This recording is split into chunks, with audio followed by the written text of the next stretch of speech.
எது நீ ஆழமா யோசிச்சுட்டு இருக்கிறியோ அது உங்ககிட்ட வந்துடும் தெரியுமா? கவனம். நீ எதை தேடிக்கொண்டிருக்கிறாயோ அது உன்னை தேடுகிறது. யோசி. எத்தனை பேருக்கு இங்க கார் ஓட்டணும்னு ஆசை? ஒருத்தர் 2 கையையும் தூக்குறான், அவ்வளவு ஆசை அவனுக்கு. கார் ஓட்டணும்னு ஆசை இல்ல, கிடைச்சிருது தெரியுமா? ஆனா எங்க பிரச்சனைனா யார் கார அப்படின்னு யோசிக்கிறது இல்ல. நிறைய பேர் டிரைவர் ஆயிடுறோம்.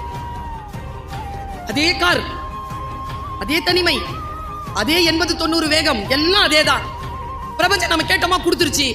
ஏன் கார, ஏன் சொந்த சம்பாத்தியத்துல வாங்கின காரை ஓட்டிட்டு ஏன் போர்ட்டிகோல நான் வந்து நிக்கணும், ஸ்டேரிங் இப்படி இருக்கணும், என் கேபின் இப்படி இருக்கணும், நான் உள்ள வந்தா இப்படி இருக்கணும். நீ நினை உனக்கு கிடைக்குதா இல்லையான்னு பாரு. நீ ஆழமா எதை டிசைர் பண்றியோ அந்த ஆழமான டிசைருக்கு பின்னால எவ்வளவு ஓடுகிறாயோ அந்த அளவிற்கான உழைப்பை இந்த பிரபஞ்சம் தரும் என்பதற்கு ரத்தமும் சதையுமாக நான் சாட்சியாக நிற்கிறேன். என்னாலே முடியும் என்றால் என் குழந்தையே உன்னால் ஏன் முடியாது?